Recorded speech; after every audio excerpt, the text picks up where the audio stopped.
Muy buenos días a todos. Hoy vamos a ver la clase de fisiología de vuelo. Vamos a tratar algunos conceptos básicos de este tema. Así que cualquier duda, cualquier pregunta que ustedes tengan, pueden hacerla llegar a mi correo que está apareciendo en pantalla y con mucho gusto yo les responderé. Dentro del temario de esta clase vamos a ver un caso de fisiología de vuelo que es bastante conocido en el mundo de la aviación, que es de un vuelo, el Helios 522, que se estrelló hace algunos años atrás. Y la idea de contarles un poco de qué es lo que pasó en este accidente es que se pueda entender de mejor manera la fisiología de vuelo aplicada a la aviación. Vamos a ver también algunos conceptos básicos de atmósfera, vamos a ver conceptos básicos también de hipoxia, los disbarismos y, como cultura general, la presurización de cabina. Lo primero que me interesa mucho que ustedes sepan es que durante el vuelo todos los seres humanos estamos sometidos a un ambiente hostil y no fisiológico. O sea, nosotros no estamos creados fisiológicamente para tolerar las alturas. Existen una serie de condiciones que claramente van a afectar nuestro normal desempeño. Hay pérdida de los ciclos circadianos, hay hipoxia, hiperventilación, cambios de presión, aceleración, ruido, vibraciones, ambiente seco con muchos cambios de temperatura, principalmente en cabinas que son presurizadas. Tenemos el estrés. La aviación en sí, toda la actividad aeronáutica es una actividad altamente estresante. Por supuesto que hay una ergonomía alterada, sobre todo en los helicópteros. Poder realizar un trabajo en helicóptero, ya sea como piloto o como tripulante, claramente va a tener una alteración en esta ergonomía y por lo tanto debemos mencionarla. Vamos a tener turbulencia y por supuesto radiaciones cuando se vuela a mucha altura. Entonces, el ambiente aeronáutico expone al ser humano a una serie de cambios fisiológicos. Y como les decía anteriormente, me interesa mucho contarles este caso que nos va a demostrar claramente lo que significa la fisiología del vuelo y cómo puede afectar a una persona, en este caso a un piloto, uno o varios pilotos, ¿cierto? Y causar finalmente un accidente tan terrible como este que vamos a ver aquí. Dentro de las cosas importantes, como para resumirlas un poco, el año 2005, un Boeing 737 de la compañía Helios Airways salió de Chipre a las 9:07 de la mañana con destino a Praga. Este vuelo se convirtió en algo histórico por su trágico final, el que se llevó a cabo a las 12:03 de esa misma mañana al estrellarse muy cerca de la ciudad Gramático, a 33 kilómetros del aeropuerto de Atenas. Una cosa muy importante en este accidente es que todos los tripulantes, que eran 6, y todos los pasajeros, que eran 115, de los cuales muchos eran niños, fallecieron y estaban inconscientes cuando el avión cayó a tierra. Por favor, recuerden esto porque es muy importante considerar. Todos los pacientes estaban inconscientes cuando cayó a tierra este avión. Ahí tenemos algunas imágenes, el Helios, ahí imágenes del accidente. Acá podemos ver otras imágenes, ya lamentablemente este avión, bueno, se estrelló, ahí podemos ver parte, ¿cierto?, de la cola de la aeronave. Otra, ¿cierto? Ahí, bueno, obviamente fuego, están los bomberos tratando de apagar el incendio que se provocó por este mismo accidente. Ahora, ¿qué provocó el accidente? Como en todo accidente, ¿cierto? Una cadena de errores. ¿Qué pasó? Minutos después del despegue, se dispararon las alarmas de emergencia y cayeron las máscaras de oxígeno de la cabina principal, pero se desconocía el origen del problema. Cuando caen las máscaras de oxígeno dentro de una cabina, significa que efectivamente está faltando el oxígeno dentro de la cabina. Por lo tanto, hay pocos minutos para que podamos reaccionar y esos minutos se deben aprovechar para precisamente conectarse estas máscaras de oxígeno. 90 minutos más tarde, los pilotos informaron a la torre de control sobre un problema en el sistema de presurización del avión. El sistema de presurización lo vamos a ver un poquito más adelante, pero les voy a adelantar que es un sistema que hace que se mantenga la presión dentro de la cabina de la aeronave y esto, por supuesto, que va a evitar todos los cambios fisiológicos que vamos a hablar y que vamos a ver en esta clase. Se supone entonces que si la cabina está presurizada, el oxígeno que hay dentro de la cabina es el adecuado. Si se despresuriza la cabina, ¿qué va a pasar? No vamos a tener oxígeno y por lo tanto caen estas máscaras para que uno pueda respirar. Posteriormente, como no hubo contacto entre la central y el avión que estaba en peligro, se ordenó que 2 aviones F-16 interceptaran la aeronave. Estos F-16 establecieron contacto visual con el avión Helios y lo escoltaron hasta el momento del accidente. O sea, ellos estuvieron al lado de la aeronave, estaban viendo todo lo que estaba pasando a bordo, pero lamentablemente no pudieron hacer mucho y siguieron la aeronave hasta que ésta se estrelló. Y esto es muy interesante. Imagínense que los pilotos del F-16 reportaron que el piloto no estaba en la cabina, que el copiloto yacía inconsciente sobre los instrumentos de vuelo, que los dispositivos de oxígeno de la cabina se habían activado, o sea, estaban las máscaras, pero los pasajeros estaban inconscientes, o sea, a pesar de que tenían sus máscaras puestas, estaban con una pérdida de conocimiento. Y esto también es interesante. Más tarde vieron una persona tratando de controlar la aeronave. Aquí hay una imagen donde se ve el Helios escoltado por los F-16. Otra imagen, ¿cierto?, de el accidente este tan terrible que sucedió hace varios años atrás. Y bueno, antes de continuar obviamente con el accidente y que para que puedan entender mucho mejor qué es lo que pasó en realidad, cuáles fueron esta cadena de errores que les estaba hablando anteriormente, necesito aclararles algunos conceptos de atmósfera. Todos sabemos, ¿cierto?, que es una cobertura de aire alrededor de la Tierra. Es una mezcla de moléculas gaseosas que constituye un envoltorio de nuestro planeta y sin ella no sería posible la vida biológica. Es un protector contra los efectos perjudiciales de la radiación solar y además mantiene una temperatura que es adecuada para la vida. En esta diapositiva podemos ver la composición de la atmósfera. Como ustedes pueden ver, un 78% de la atmósfera, que es la parte azul, está constituida por nitrógeno. Un 21%, que es la parte rosada, por oxígeno, y el resto, alrededor de un 1% restante, está constituido por otros gases. Lo interesante es que esta composición se mantiene constante hasta 60 millas. No olviden esto porque más adelante les voy a explicar por qué se produce la hipoxia entonces, porque si decimos que efectivamente esto se mantiene constante, el oxígeno claramente su porcentaje no varía, ¿por qué tenemos hipoxia? Entonces se los voy a explicar más adelante. Ahora, otras cosas interesantes de conocer son las capas de la atmósfera. En este diagrama ustedes pueden ver desde la troposfera hasta la exosfera y en la troposfera es donde se realizan todas las actividades aeronáuticas.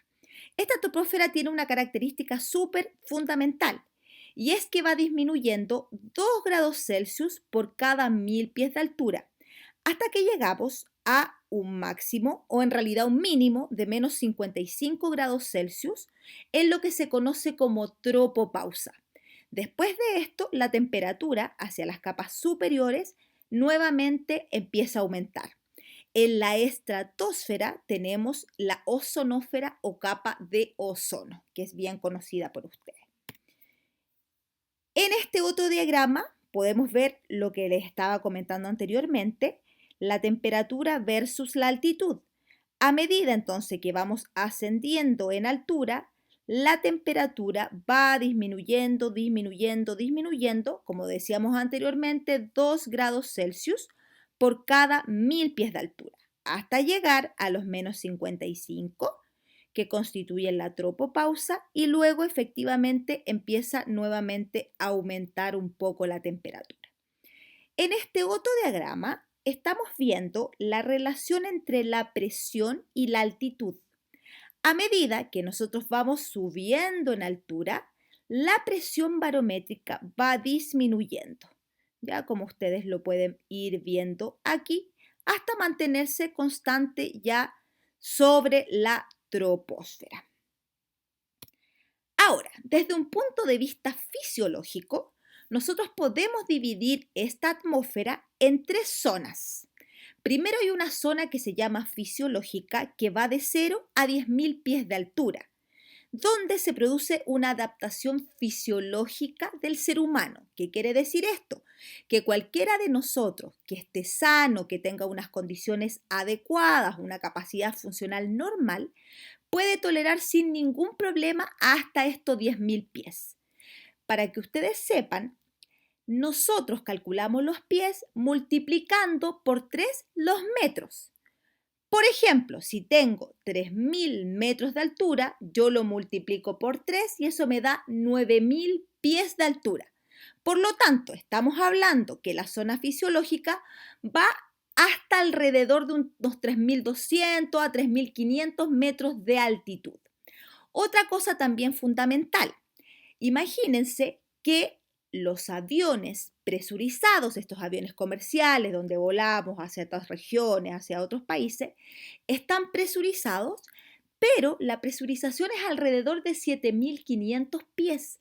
No estamos a nivel del mar. Entonces, si bien nos encontramos dentro de la zona fisiológica, sí se pueden producir ciertos cambios, a pesar de que la cabina esté presurizada. Y eso es muy importante, por ejemplo, para las personas que tienen alguna patología, los cardiópatas, por ejemplo, o personas que tienen alguna enfermedad pulmonar. Claramente su adaptación no va a ser la misma que la de una persona sana. Por lo tanto, a 7.500 pies de altura ya pueden tener alguna complicación. Como segunda división tenemos una zona deficitaria. Esta va desde los 10.000 hasta los 50.000 pies de altura y aquí sí o sí vamos a requerir el aporte de oxígeno. En la zona fisiológica eventualmente podemos volar, por ejemplo, en aviones no presurizados o en helicóptero y deberíamos tolerarlo adecuadamente. Pero ya en la zona deficitaria necesariamente vamos a requerir oxígeno. Y una tercera zona es la que se llama equivalente espacio, va sobre los 50.000 pies de altura. Se requiere sí o sí el aporte de oxígeno y además de oxígeno un traje o cabina presurizada. O sea, no podríamos volar nosotros, por ejemplo, en aviones no presurizados, aunque utilicemos oxígeno. Sí o sí necesitamos una presurización de cabina. Bueno, para continuar con nuestro accidente, ¿qué otras cosas son interesantes de analizar? Previo al vuelo, la posición del selector de presurización de cabina quedó en manual y no en automático, por lo que sin la intervención de los pilotos, la presión de cabina se perdería conforme ascendiera la aeronave. Y esto es muy fundamental.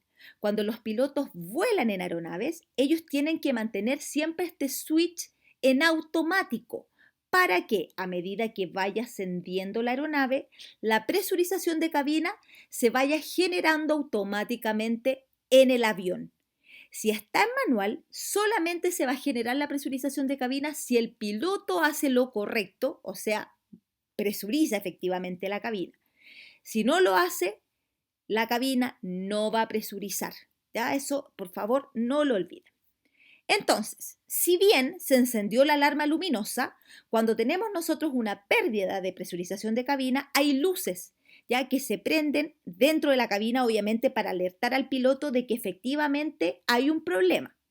Sin embargo, esta alarma no fue vista por los pilotos, porque el sol justo daba de frente, invadía la cabina, entonces ellos no pudieron ver. Además de estas alarmas luminosas, tenemos alarmas sonoras. O sea, las alarmas suenan que efectivamente hay una falta de presurización en la cabina. Sin embargo, la alarma sonora fue interpretada como errónea. Esto ya nos va dando ciertos indicios de por qué se produjo cierto el accidente. O sea, primero, el avión no estaba presurizando adecuadamente porque efectivamente el piloto había puesto el switch en manual y no en automático. Y lo otro, a pesar de que sonaron las alarmas, que había alarmas luminosas, ellos no lo interpretaron adecuadamente. Y eso es súper importante. O sea, ¿por qué? ¿Por qué el piloto y el copiloto no interpretaron adecuadamente las alarmas? Fisiología de vuelo, lo vamos a seguir viendo un poquito más adelante. Ahora, tras el despegue, se encendió otra alarma, que es un error de configuración, pero tampoco pudo ser interpretada ni por el piloto ni por mantenimiento a quien solicitó ayuda. En este minuto, el piloto empezó a darse cuenta de que efectivamente algo raro estaba pasando. ¿Qué hizo? Se comunicó con la torre de control para dar la información. O sea, hay algo aquí que no está adecuadamente sucediendo. Sin embargo, el mantenimiento desde la torre de control no supo tampoco interpretar qué era lo que estaba pasando. Entonces, el avión siguió avanzando, se siguió despresurizando y, por supuesto, llegamos al desenlace que ya saben. Al aumentar la altura, la despresurización hizo saltar nuevamente las alarmas y aquí ya cayeron las máscaras de oxígeno. ¿Qué pasó? Como no había presurización de cabina, íbamos subiendo en altura, habíamos pasado esta zona fisiológica, ya que yo les comenté de sobre los 10.000 pies, las alarmas sonaron nuevamente y las máscaras de oxígeno caen. Si alguno de ustedes ha volado, sabe que efectivamente cuando caen las máscaras de oxígeno, los tripulantes de cabina le informan que tienen que tomar esta máscara, colocársela adecuadamente, ponérsela primero uno antes de ayudar a las otras personas. Esto es precisamente para que esta hipoxia que se produce por la despresurización no sea tal y empecemos a respirar oxígeno adecuadamente a través de las máscaras. Sin embargo, el suministro de oxígeno de estas máscaras es limitado. Por lo tanto, a pesar de que todos los pasajeros estaban respirando, el oxígeno solamente les duró por 12 minutos. Después de los 12 minutos, este oxígeno se acaba y por lo tanto ya la persona, por mucho que esté con la máscara, no sigue respirando oxígeno. Y eso explica por qué las personas estaban conectadas con sus máscaras, pero estaban inconscientes, tal como lo describen los pilotos de los F-16. ¿Se acuerdan que les conté anteriormente que toda la gente, los pasajeros, estaban con sus máscaras puestas, pero estaban todos inconscientes?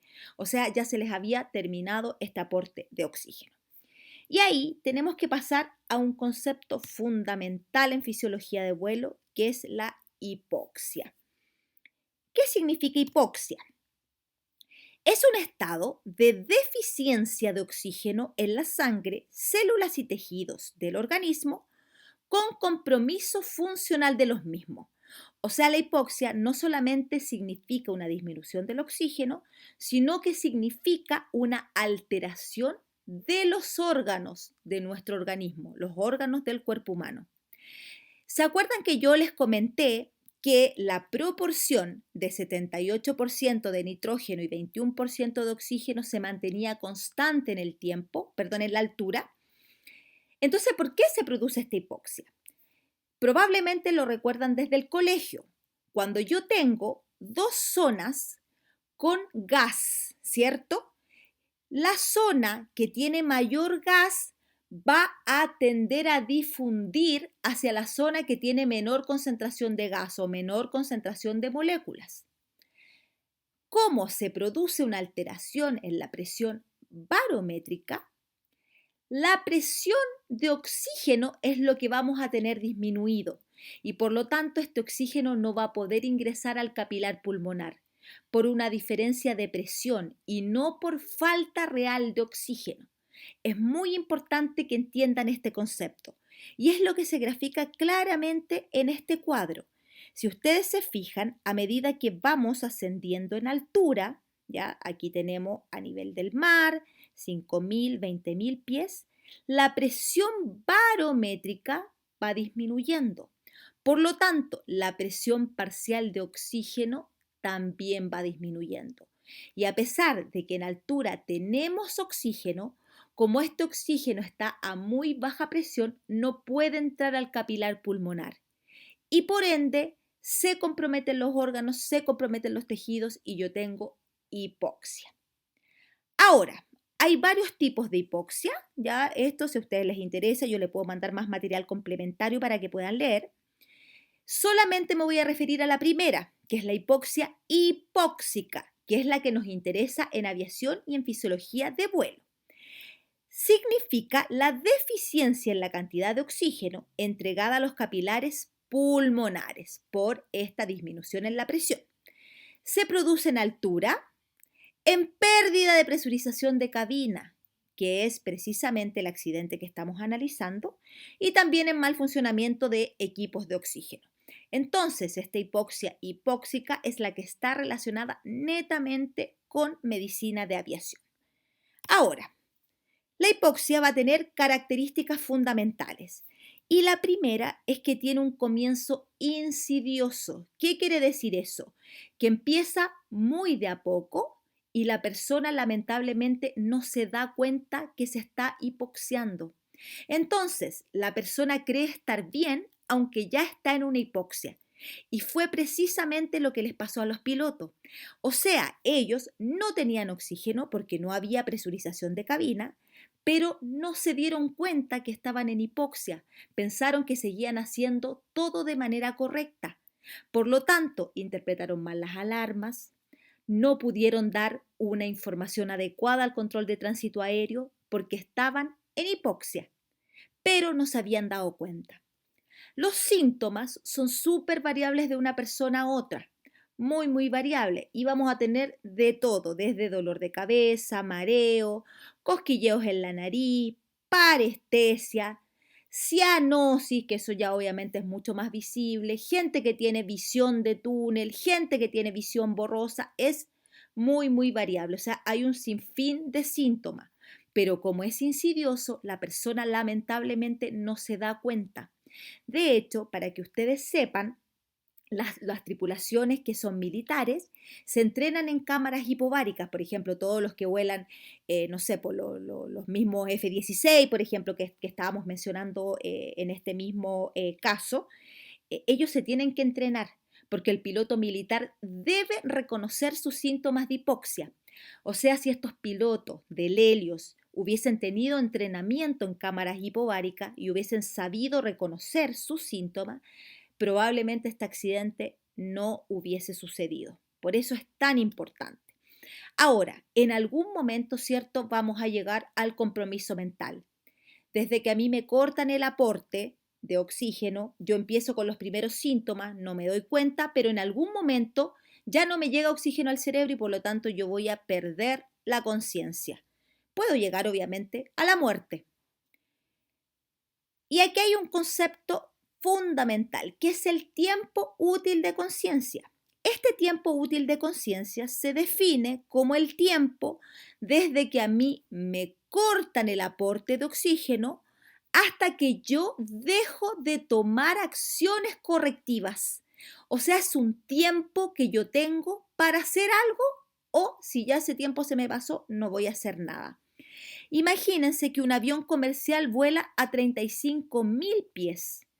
Entonces, probablemente este Helios iba volando a 35.000 pies de altura.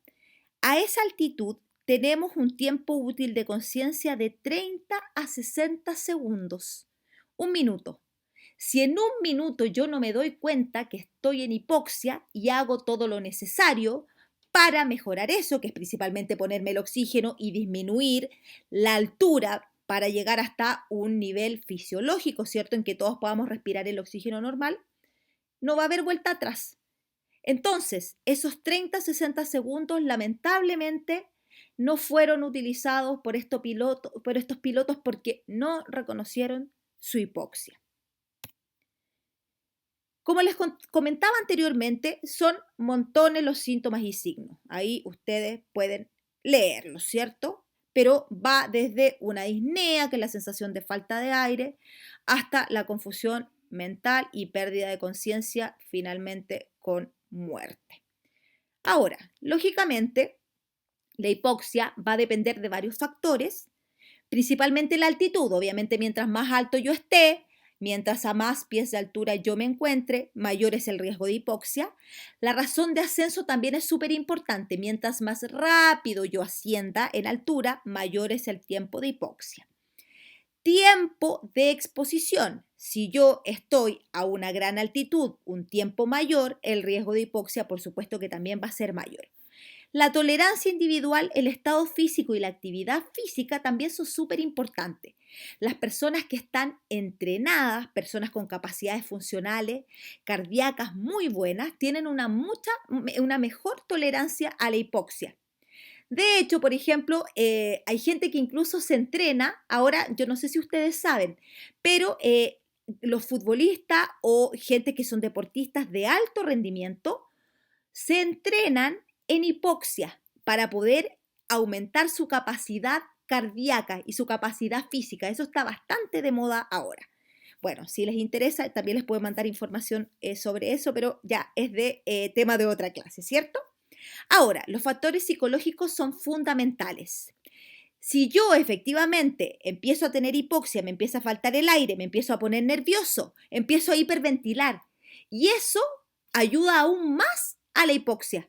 Por lo tanto, es súper importante tratar de controlarse cuando efectivamente yo siento que me estoy hipoxiando. Y la temperatura también tiene un efecto. Cuando tenemos temperaturas más bajas, también la hipoxia va a ser mayor.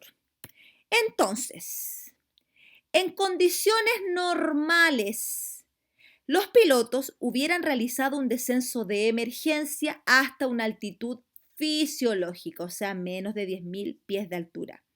Sin embargo, la hipoxia les impidió reaccionar adecuadamente. El avión siguió ascendiendo y la falta de oxígeno dejó inconscientes a los pilotos y a los pasajeros, produciéndose daño cerebral en la mayoría de ellos. Como les dije anteriormente, los pilotos de los F-16 vieron que los pasajeros tenían sus mascarillas, pero estaban todos inconscientes, como lo podemos ver aquí en esta gráfica, ¿cierto? Solamente alcanzaron a respirar 12 minutos. El piloto automático llevó el avión hasta Atenas y lamentablemente el avión se estrelló al acabarse el combustible. Lo único bueno de todo este accidente es que todos estaban inconscientes, o sea, nadie se dio cuenta en realidad de este terrible accidente y probablemente muchos ya estaban muertos cuando el avión se estrelló. Así que nadie en realidad, pucha, bueno, sufrió. Eso es una de las cosas buenas dentro de toda esta tragedia. Ahora les voy a mostrar algunas imágenes, son un poco rudas, pero bueno, nos tenemos que ir acostumbrando, ¿cierto? Como buen personal del área de la salud. Eso es lo que se encontró. Ya estas son imágenes reales, efectivamente, del accidente. Ya cuerpos que están, bueno, prácticamente irreconocibles, solamente podemos ver algunas zonas. Ya aquí, bueno, también un incendio que lo veíamos también en las fotos anteriores, ¿lo recuerdan? Entonces, muchos de huesos aquí se ven efectivamente calcinados. ¿Ya? Aquí, bueno, una toma general donde podemos ver parte de la aeronave, ¿ya? Helicóptero tratando de combatir, obviamente, el incendio que este accidente produjo. Y ahí, bueno, otra imagen también de lo mismo, ¿cierto? El impacto es tan grande que las personas efectivamente pierden la ropa, pierden los zapatos, es por un impacto tremendo contra el piso, ¿cierto? Otras imágenes, ya cuerpos calcinados, sé que las imágenes no son muy agradables, pero esto es público, ¿ya? Y es importante también que ustedes lo vean, ¿ya? Para que entiendan la importancia en realidad de saber fisiología de vuelo. Ya acá otro más, ¿cierto? De lo mismo. Ya otras imágenes. Y aquí nuevamente una vista panorámica de otra parte, efectivamente, del Helios. Ya ahí se alcanza a reconocer algo, ¿cierto? Del nombre de la aeronave. Ahora, además de la hipoxia, ¿Qué otros problemas fisiopatológicos pueden aparecer en vuelo? Y ahí pasamos a otra parte de nuestro temario, que son los disbarismos. ¿Qué son los disbarismos? Son todos los fenómenos fisiopatológicos producidos por cambios en la presión barométrica, excepto la hipoxia. Entonces, como dijimos anteriormente, ¿cierto? La hipoxia se produce por una disminución en la presión barométrica, lo que conlleva a una disminución en la presión parcial de oxígeno. Eso es la hipoxia. Entonces, el oxígeno no puede entrar al capilar pulmonar. Todo el resto de alteraciones que se dan también por cambio en la presión se van a llamar disbarismo. Y acá me interesa contarles algo muy interesante. Capaz que alguno lo haya visto en el colegio. Pero necesito que veamos algunos conceptos bastante básicos de las leyes de los gases y vamos a ver principalmente dos. La primera es la ley de Boyle, que es la ley por efecto mecánico de la variación de los gases atrapados, y la segunda es la ley de Henry, que es la responsable de la enfermedad por descompresión.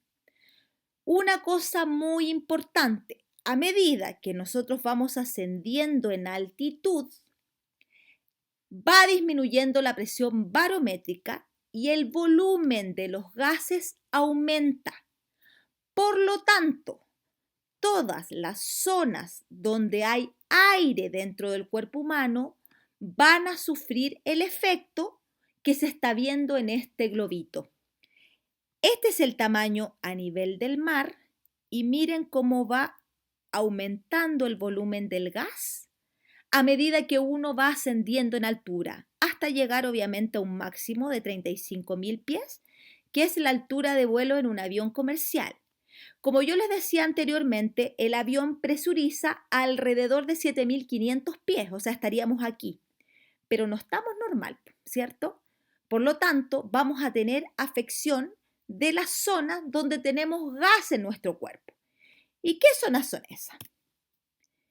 Bueno, tenemos por supuesto las cavidades paranasales, tenemos los oídos, todo el tracto gastrointestinal, estómago, ¿ya? El colon y algunas zonas donde no deberíamos tener aire, como por ejemplo en los dientes cuando tenemos una carie o cuando hay una obturación que quedó con alguna burbuja de aire. Todo eso se va a afectar por este cambio en la presión barométrica que conlleva un aumento del volumen de los gases. Y eso es la ley de Boyle. ¿Qué me dice? Que el volumen de un gas es inversamente proporcional a la presión de este a temperatura constante.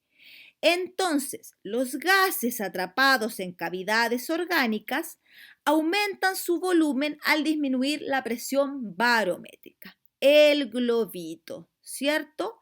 Ley de Boyle, el globito. Todas las zonas donde yo tengo aire dentro de mi cuerpo van a sufrir por efecto de la ley de Boyle.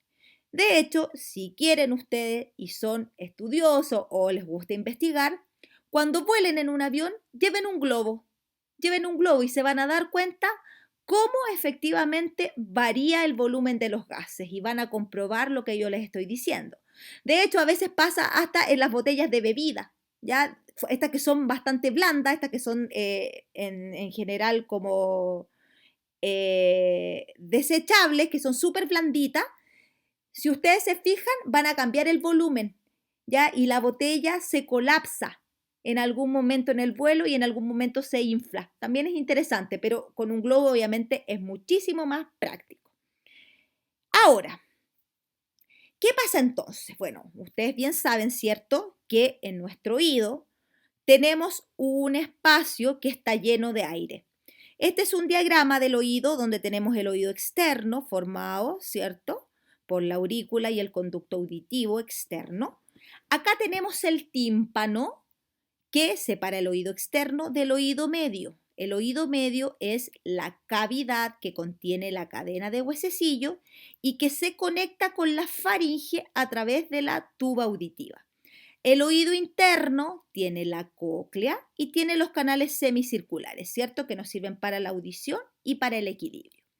¿Qué pasa entonces? a medida que yo voy ascendiendo en altura, el volumen, el gas que yo tengo dentro de mi oído medio empieza a aumentar. El tímpano, recuerden que es una membrana bastante como blandita, flexible. Por lo tanto, si esto empieza a aumentar, aumentar, aumentar, mi tímpano va a tender a ir hacia afuera. ¿Qué voy a sentir yo? Una sensación de oído tapado. Probablemente a muchos les ha pasado si es que han volado o incluso de repente uno anda en auto y sube a mucha altura y tiene la sensación de oído tapado. Es producto de esto.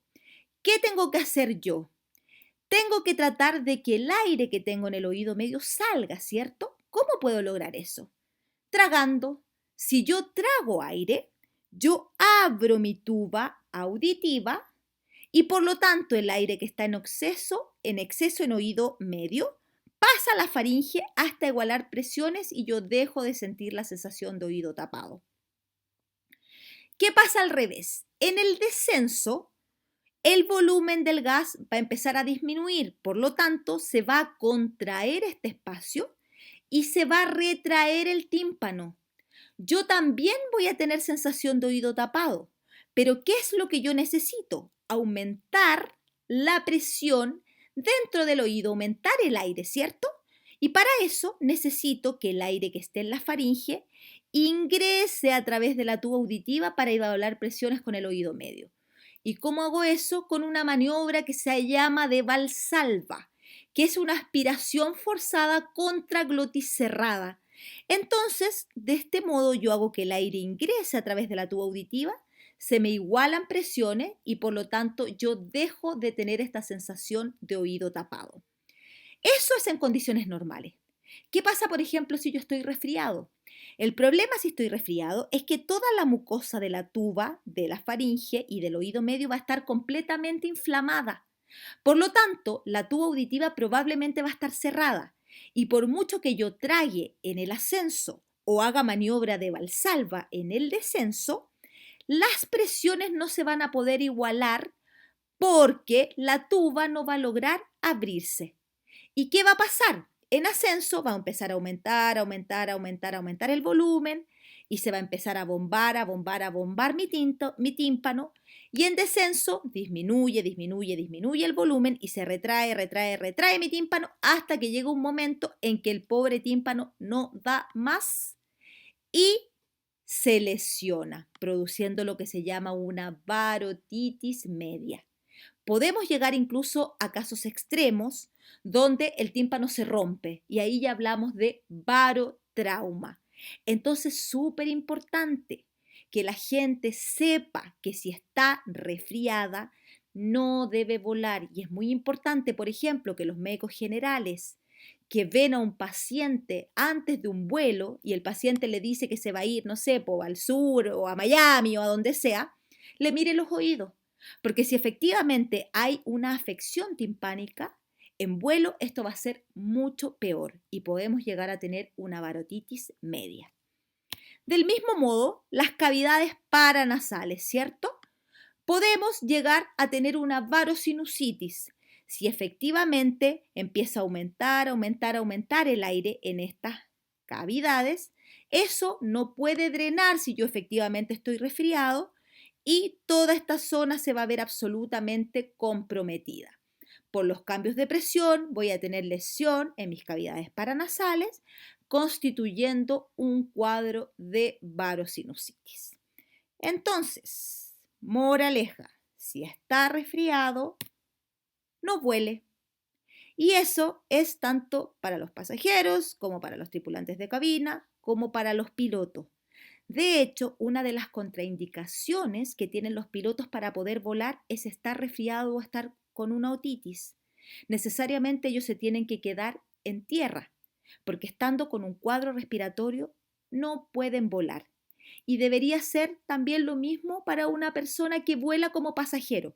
Y eso no lo olviden, o sea, de verdad no se arriesguen, porque llegar a tener un barotrauma por esto es más frecuente de lo que ustedes se imaginan. La mayoría de las veces son cuadros autolimitados, que después la gente anda bien tomando algún medicamento, pero otras veces no. O sea, hay gente que ha llegado a perder el tímpano, a perder la audición producto de esto. Entonces, mejor no arriesgarse. ¿Dónde más tenemos aire, cierto? En todo nuestro tracto gastrointestinal. Por lo tanto, la expansión de gases a nivel gastrointestinal también va a ser muy frecuente en vuelo. Y aunque la cabina esté presurizada, nosotros vamos a sentir que hay una cierta distensión abdominal, nos vamos a sentir un poco más distendidos, puede haber cierto dolor de estómago, de abdomen, de guata, ¿cierto? Y este es el disbarismo más frecuente. Imagínense que es la principal causa de incapacitación súbita en vuelo. O sea, un piloto empieza con dolor abdominal producto de esta distensión de gases y eso de repente es tan terrible que le impide incluso maniobrar la aeronave. Entonces no es un tema menor. Va a haber un dolor tipo cólico, puede haber mucha hiperventilación. Por lo tanto, es muy importante la alimentación. Esto nosotros se lo recalcamos siempre a los pilotos. Todos los alimentos flatulentos, las bebidas, por ejemplo, con gas o masticar chicle, todo eso está totalmente contraindicado para ellos en vuelo, porque puede provocar esta expansión de gases gastrointestinales y provocar un cuadro severo en vuelo, ¿cierto? Que de todas maneras queremos evitar. Evitar la aerofagia, que efectivamente es comer chicle. Y debería ser lo mismo, como les digo, para los pasajeros. O sea, a uno, bueno, ahora por pandemia en general no ofrecen muchas cosas, pero a uno le dan, por ejemplo, bebidas gaseosas, agua mineral con gas, tratar de evitar eso, porque este problema va a ser mucho mayor si consumimos este tipo de bebidas, ¿cierto? Ahora, como les comentaba anteriormente, si una persona tiene una carie o tiene una obturación mal hecha donde quedó una burbuja de aire, imagínense qué va a hacer eso en vuelo. A medida que nosotros vamos ascendiendo en altura, este aire que está dentro del diente empieza a aumentar, aumentar, aumentar, aumentar. Y las personas que han sufrido parodontalgia dicen que es de los dolores más terribles que existen. Es de los más terribles. La única forma de poder cesar esta parodontalgia es descender y llegar, ¿cierto?, a niveles fisiológicos donde efectivamente haya una disminución del volumen del aire que tenemos en este espacio y de esa manera pase el dolor. Porque si efectivamente sigue ascendiendo en altura, el dolor cada vez va a ser más terrible.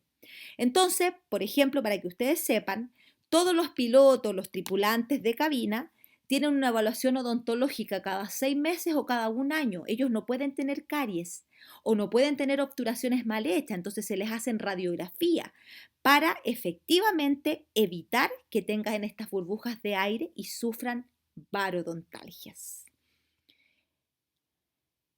Aparte de la ley de Boyle, les había dicho anteriormente que tenemos la ley de Henry, que es la responsable de la enfermedad por descompresión, que es mucho más grave, por supuesto, que los disbarismos provocados por ley de Boyle, que son los que vimos anteriormente. ¿Qué me dice la ley de Henry? Que la cantidad de un gas disuelto en una solución es directamente proporcional a la presión en que se encuentra dicho gas sobre la solución.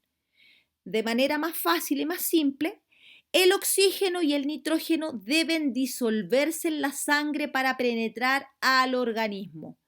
O sea, afuera de nuestro cuerpo tenemos oxígeno y nitrógeno como gas, pero una vez que este oxígeno pasa al capilar pulmonar, debe disolverse en el agua y quedar como una solución homogénea. No pueden haber burbujas de aire dentro de la sangre. ¿Por qué? Porque estas burbujas van a migrar y pueden llegar a arterias que sean más pequeñas y llegar a bloquearlo. Fíjense, vamos a tener un infarto, una disminución del flujo sanguíneo producto de una burbuja gaseosa. Estas burbujas, como les digo entonces, si efectivamente no se disuelven, van a llegar a tapar los vasos sanguíneos de cualquier parte del cuerpo. Y eso es la enfermedad por descompresión. Un cuadro grave que cada vez pasa menos, porque como obviamente ya se sabe, se conoce, se ha investigado, no permitimos que las personas lleguen a estos niveles. ¿Qué tipo de enfermedad por descompresión tenemos? En primer lugar tenemos los llamados BENS. ¿Cuándo se producen los vents? Cuando estas burbujas de aire se depositan en articulaciones. Esto va a dar un dolor muy, muy, muy intenso. Afecta las extremidades superiores en aviación y las extremidades inferiores en buceo. Es mucho más frecuente la enfermedad por descompresión en los buzos que en la aviación, porque ellos se someten a cambios de presión muchísimo más grandes que los que nos sometemos nosotros en vuelo. Por lo tanto, todos estos cuadros que yo les estoy contando son mucho más frecuentes en el buceo, pero de todas maneras pueden eventualmente producirse también en aviación. Ahora, si estas burbujas de gas se atrapan en la piel y sus pequeños vasos sanguíneos, vamos a tener manifestaciones dérmicas de enfermedad por descompresión. Van a haber distintos trastornos en la piel, como prurito, cambios de color, edema. Y es un cuadro en general bastante molesto, pero que no reviste mayor gravedad.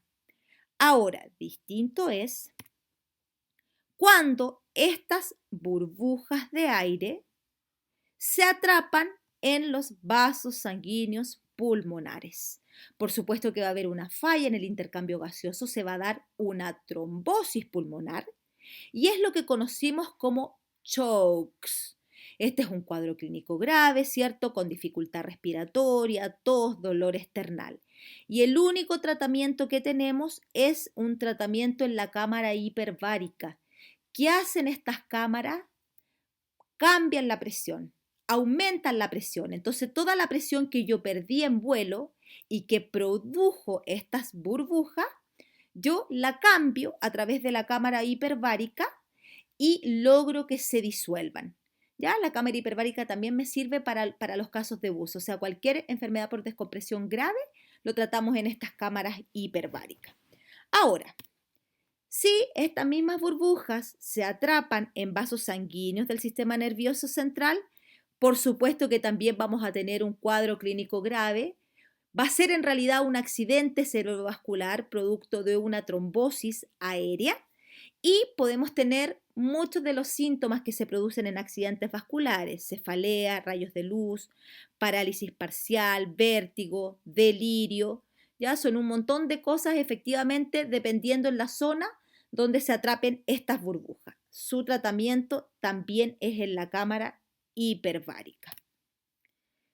Y el cuadro más grave y mortal es cuando se produce un burbujeo masivo de todo el sistema circulatorio. O sea, hay burbujas en todos los vasos sanguíneos. Por supuesto que voy a tener shock y la persona se va a morir. El tratamiento también es en la cámara hiperbárica. Entonces, ¿qué hacer en estos casos?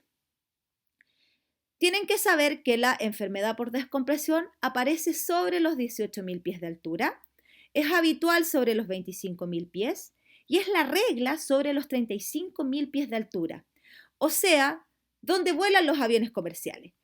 Constituye techo operativo para aviones no presurizados. Lógicamente, sobre estas altitudes no se puede volar sin una cabina presurizada, pero imagínense si un avión se me despresuriza a 35.000 pies de altura. El riesgo efectivamente de que haya una enfermedad por descompresión es alto. Por lo tanto, no hay que olvidarla tampoco, es importante. ¿Qué hacer? Por supuesto que tener un descenso controlado pero inmediato, uso de oxígeno, aterrizar apenas sea posible y por supuesto que buscar ayuda médica especializada, porque como les digo es un cuadro grave que lamentablemente no todos los médicos manejan y por lo tanto se necesitan especialistas en el área para poder tratar este tipo de cuadros. Ahora, como les comentaba al principio, ¿cierto? Como último tema vamos a tratar un poco la presurización, esto también para que tengan algunos conceptos bastante generales, cultura general cuando vuelen, ¿cierto?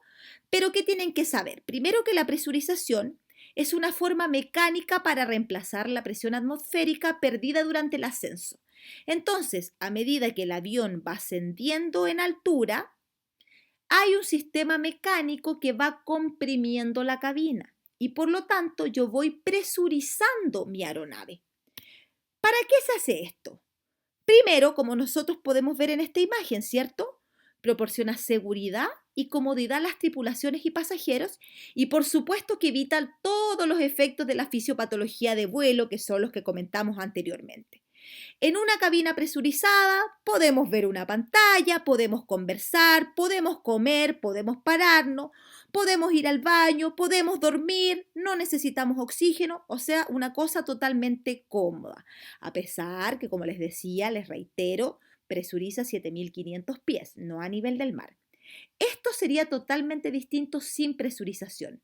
Si la cabina no está presurizada, tendríamos que tener oxígeno, no pueden conversar. Lógicamente no podrían estar viendo una pantalla, el vuelo es mucho más estresante, es súper ruidoso, o sea, es totalmente distinto volar en una cabina presurizada que una no presurizada.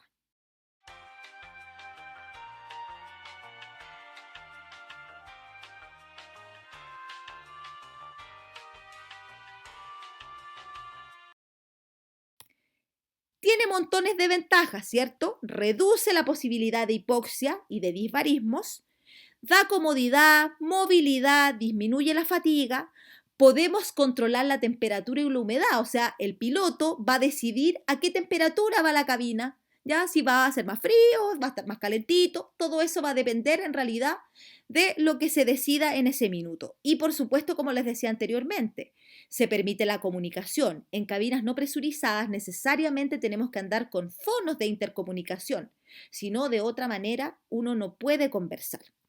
Ahora, por supuesto que también tiene desventaja. El costo operacional es muchísimo mayor en una cabina presurizada que una no presurizada. También va a aumentar el peso y la estructura del avión. Por lo tanto, los aviones presurizados pierden su performance.